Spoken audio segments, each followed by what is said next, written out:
10:39 llega Fernando Mele al aire de La Redonda. Buenos días. Buenos días. Me cuentan corte en 13, entre 36 y 37 servicios, señores.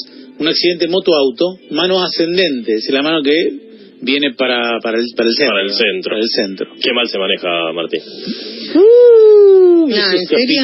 Capítulo, sí, no viene al caso de mi columna, pero quería decirlo ya que estaba. Tremendo. ¿Cómo les va? Bien, muy bien. Me alegro. ¿Qué nos trae Mele hoy?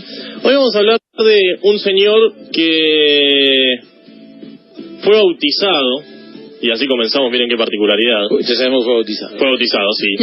El 26 de abril de 1564 en Stratford-upon-Avon, en el centro sur de Inglaterra, aunque no sabemos qué día nació. Y es el señor William Shakespeare. Con esa localidad ya está, no puede ser otro. Sí, Stratford es sinónimo de Shakespeare. De hecho, debería solo existir su casa y nada más allí. No se sabe qué día nació, como decíamos, porque en aquel entonces no se hacía el acta de nacimiento, sino acta de bautismo. Lo bautizaron el 26 de abril, se cree que podría haber nacido el 23 de abril y murió un 23 de abril, así que dijeron, bueno, hagamos coincidir la fecha del nacimiento y de la muerte. ¿Qué día nació? 23 de abril de 1564. En aquellos tiempos en que Isabel I era reina de Inglaterra, no había una ortografía fija ni absoluta, por lo que su apellido podría también haber sido Shakespeare o Shakespeare, pero digámosle Shakespeare. Fue el tercero de 8 hijos que tuvo el matrimonio entre John Shakespeare, un próspero comerciante y miembro acomodado del gobierno del municipio de Stratford, y Mary Arden, que provenía de una familia acomodada. La familia de su madre había sufrido muchas persecuciones por ser católicas, ya que durante el reinado de Isabel I se impuso con mucha fuerza el protestantismo y se persiguió a los católicos apostólicos romanos. No se sabe mucho de la infancia de Shakespeare. Cuando nació, su padre estaba en una época de mucha prosperidad económica, pero al poco tiempo su posición cayó abruptamente. ¿Por qué? Por supuesto no se sabe. Algunos dicen que fue acusado de comercio ilegal de lana, su padre, el padre de Shakespeare. Otros dicen que su familia fue perseguida por su afinidad con la fe católica, como decíamos recién. Lo cierto es que perdió su posición en el gobierno municipal, empezó a bajar su comercio, y dicen algunos que el joven Williams empezó a trabajar en una carnicería para ayudar a su padre. Probablemente Shakespeare haya cursado sus estudios primarios en la Escuela de Gramática de Stratford, lo que debió haberle dado conocimientos de gramática y de literatura latina clásica. Y el 28 de noviembre de 1582, cuando tenía apenas 18 años, se casó con Anne Hathaway. Algunos les sonará que... ¿Viste la moda? No es esa, se llamaba de la misma manera. Sí, vos sabés que es un tipo... Pero sería raro, ¿no?, que se case con Anne Hathaway, que está vivo, un tipo en el 1582. Por el tiempo. Una cosa que generó curiosidad en las redes es que el marido de Anne Hathaway, acá lo busqué porque yo me acordaba, se llama Adam Schulman, le encuentran cierto parecido con Shakespeare. Por sí, un cuadro que hay de Shakespeare. Lo leí, exactamente. Entonces, dice... Está increíble, claro, ¿no? Se casan los mismos con los mismos. Parece que la historia se repite 500 años después. Él tenía, decíamos, 18 años. Ella tenía 26. Era 9 o 10 años más grande que él. Pero parece que el matrimonio se dio así medio a los rajes, presuntamente porque Anne Hathaway estaba embarazada de 3 meses. Y si la señorita está embarazada, el señor debe casarse con ella. Sobre todo en el año 1500. Eso la horca. En mayo de 1583 fue bautizada su hija Susan, y poco tiempo después nacieron mellizos. Un niño llamado Hamnet y una mujer llamada Judith. A partir de ese momento, de este 1582 y hasta entrada la década de 1590, hay algunos años que se los llaman los años perdidos en la biografía de Shakespeare, y no se sabe qué hizo en aquel entonces.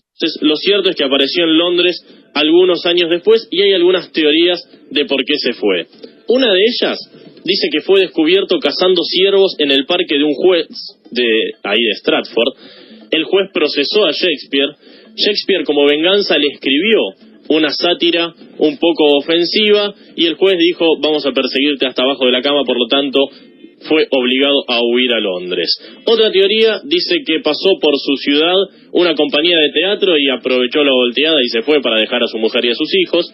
Y algunos dicen que fue maestro rural, ayudante de un abogado, soldado, tutor de los hijos de una familia de nobles.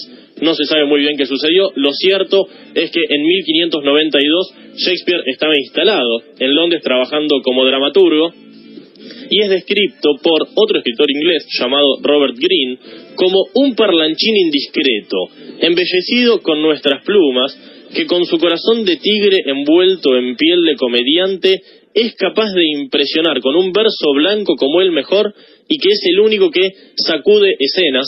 Sacude escenas lo utiliza como una analogía de su apellido, Shakespeare, y ahí le encuentra alguna analogía. Según una teoría, comenzó siendo el cuidador del teatro, luego fue ascendido a acomodador, luego fue miembro del cuerpo de baile, luego actor y finalmente autor de las obras que allí se presentaban. Consideremos el teatro una cosa radicalmente diferente a lo que conocemos hoy. La película Shakespeare apasionado lo muestra de alguna manera así. Los actores se cambiaban ahí un costadito del escenario, apenas tapados por una cortina, se pintaban, se maquillaban, se pintarrajeaban todos ahí al lado del escenario, no había nada oculto, estaba todo muy a la vista, escenografía casi que no existía. Si tenían que representar una pared, un tipo se tiraba yeso o cal encima, se pintaba de blanco y se paraba ahí como si fuera una pared. Si tenían que representar una guerra, se paraba con dos espadas cruzadas y decía, acá está habiendo un conflicto bélico, una cosa muy distinta a la que conocemos ahora. No estaba permitida la participación de mujeres en aquel entonces, por lo que todos los papeles eran representados por hombres. Los papeles de mujeres los hacían hombres jóvenes, con voz dulce, sin barba, con carita de bien de nene. Una vez que pasaban la mayoría de edad y empezaban a tener rasgos más masculinos, empezaban a hacer los papeles que correspondían a hombres. Comenzó a escribir con mucha frecuencia, comenzó a escribir en hojas sueltas, no se hacían copias en aquel entonces, todos los actores estudiaban del mismo papel, fundamentalmente por falta de tiempo, porque todos los días se presentaba una obra distinta, una obra nueva. Si fracasaba la obra, al día siguiente había que escribir una diferente porque al público no le había gustado. Si la obra gustaba, podía repetirse algunas veces durante el mes. Muchas veces, ante esta necesidad de variar constantemente y por no llegar a escribir obras nuevas, algunos actores improvisaban sobre algunas líneas de argumento que tiraba el autor y todo lo demás arréglense ustedes. Sin embargo, dice la leyenda que Shakespeare nunca necesitó de eso porque tenía una gran facilidad para escribir sus obras. En agosto de 1596 muere Hamlet, su único hijo varón, lo que habría inspirado a Shakespeare a escribir una de sus más famosas obras, Hamlet, algunos años después, en 1601. Pronto se convirtió en el copropietario de la compañía teatral en la que él participaba, que era conocida como Lord Chamberlain's Men, es decir, los hombres de Lord Chamberlain. Lord Chamberlain era el mecenas que los regenteaba. Esta compañía era liderada por el duque de Southampton, del que algunas fuentes afirman que mantenía ciertas relaciones amorosas con William Shakespeare, por supuesto no confirmadas. Una acusación pública posterior. Esta compañía empezó a tener muchísimo renombre en la capital inglesa, tanto es así que al morir la reina Isabel I y subir al trono su sucesor Jacobo I, el rey Jacobo dijo, esta compañía me gusta mucho, por lo tanto la voy a hacer mía, va a pasar a ser de mi propiedad, y va a pasar a llamarse Kingsmen, es decir, los hombres del rey, y allí participó Shakespeare como actor y autor. Las presentaciones de este grupo se llevaban a cabo en 2 teatros de Londres. Uno de ellos era el Teatro de Globe, que está a orillas del río Támesis, era de una estructura redonda y capacidad para 3.300 espectadores. The Globe fue, vamos a contar después, fue incendiado y reabierto hace unos años. Y el otro teatro era el Blackfriars, que quiere decir frailes negros, porque estaba en terrenos de un viejo convento de frailes dominicos. Fue construido en 1596 justamente por el rey Jacobo I, que quería un teatro propio. Lo hizo como un teatro privado, mucho más exclusivo que The Globe, que era un teatro público. Y The Globe era un teatro abierto, Blackfriars era un teatro cerrado, por lo que podían hacerse presentaciones en invierno y los días de lluvia. William Shakespeare vivió en una época en que el idioma inglés comenzaba a unificarse y fue un gran inventor de palabras. Se cree que inventó unas 1700 palabras, entre ellas la palabra assassination, por ejemplo, asesinato. En inglés no existía y la escribió él en una de sus obras.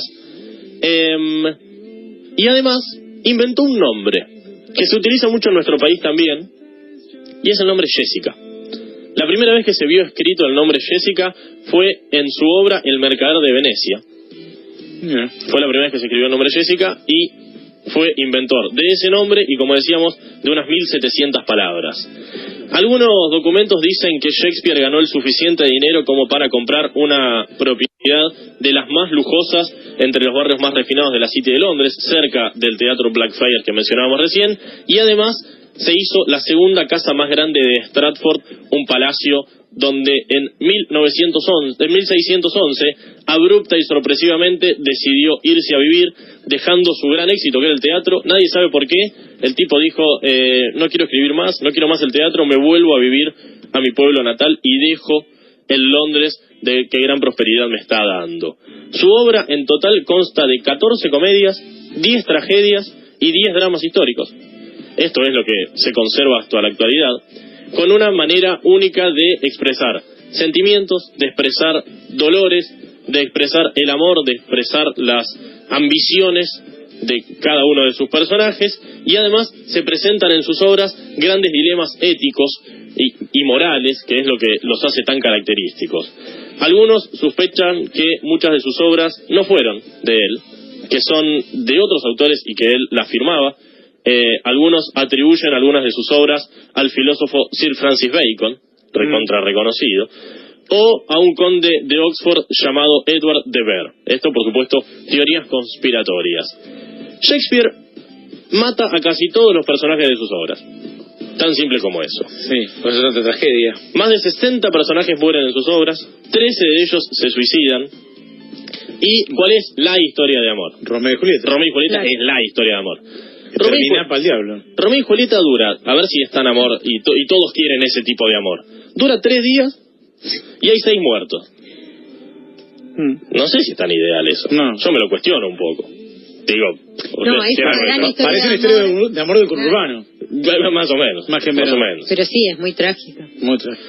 En 1613 se incendia el Teatro de Globe, uno de los teatros donde se presentaban sus obras. Él, como decíamos, ya retirado en su casa de Stratford, pero con el incendio de The Globe se incendian muchos manuscritos de Shakespeare, de estos que decíamos. Había muchas obras que las escribía para el día mismo, o sea, se levantaba a la mañana, escribía una obra y a la noche se presentaba en el teatro.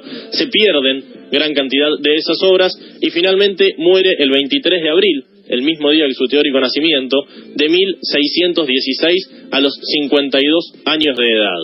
Muere el mismo día que Miguel de Cervantes Saavedra, como una casualidad.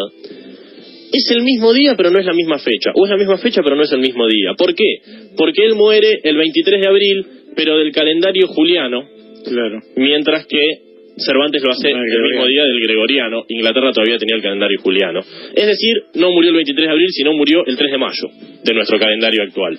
Se suele asociar la muerte de Shakespeare con la bebida. Murió como resultado de una fiebre muy fuerte producto de su estado de embriaguez. Sin embargo, algunos dicen que padecía de cáncer porque su testamento está firmado por él mismo, pero escrito de una manera muy desprolija y firmado de una manera muy temblorosa, por lo que creen que tenía cáncer algunos meses antes ya. Sus restos fueron sepultados en la iglesia de la Santísima Trinidad de Stanford. Sobre la lápida se construyó un monumento con su figura, que lo pueden buscar en Google, y por supuesto se lo muestra escribiendo. Cada año se le coloca una nueva pluma de ave, una pluma que simula la pluma con la que está escribiendo, y su lápida está maldita por él mismo, ya que tiene un epitafio que dice: A ver. buen amigo, por Jesús, abstente de cavar el polvo aquí encerrado. Bendita sea el hombre que respete estas piedras, y maldito el que remueva mis huesos. Es decir, nadie quiere abrir la tumba. No, claro. te maldice. De hecho, hay una leyenda que Lo afirma... hizo para que no robaran el cadáver. Para que no robaran el cadáver. Pero además, hay una leyenda que afirma, yo no entiendo cómo todavía no abrieron la tumba, afirma que hay muchas obras inéditas de Shakespeare En la tumba. enterradas junto a él. Sin embargo, nadie quiere abrirlo por el miedo de la maldición que él mismo puso sobre su tumba. Nombró como heredero principal al marido de su hija mayor. Miren qué curiosidad. Susan. Dejó algunos objetos de oro y plata a su hija menor, Judith, y a su esposa le dejó su segunda mejor cama. La segunda mejor que la menor. Nunca se supo qué quiere decir esto, que le dejó en el testamento, dice, le dejo a mi esposa la segunda mejor cama. ¿Cuál será la primera? ¿Cuál será la primera? ¿Y qué quiere decir que le deja la segunda? Lo que seguro quiere decir es que no se llevaban muy bien. No tenían una muy buena relación. Bueno, la primera era la otra. Claro, la primera era... puede ser como para un amante. Sí, o para aquella relación homosexual de la que se sospecha también. Ninguna de sus dos hijas tuvo hijos, es decir, a la actualidad no tuvo nietos. No tuvo nietos y no hay ningún descendiente directo de William Shakespeare, aunque se cree que él es el verdadero padre de su ahijado, del también escritor William Devenant. Así que tal vez por aquel lado venga una línea sucesoria. Finalmente, su obra, una de sus obras más conocidas, Macbeth, así se dice, es la obra más representada en el mundo. Sí, es la del tipo que se volvió con el poder. Exactamente, el rey. El rey y su lady. Se cree que se dan 6 actuaciones diarias de esta obra en el mundo. Es decir, que cada 4 horas se hace Macbeth en alguna parte del planeta. Sí. La tragedia de Macbeth, creo que es el nombre completo. Sí, la tragedia de Macbeth. Creo que sí. Exactamente. Sí.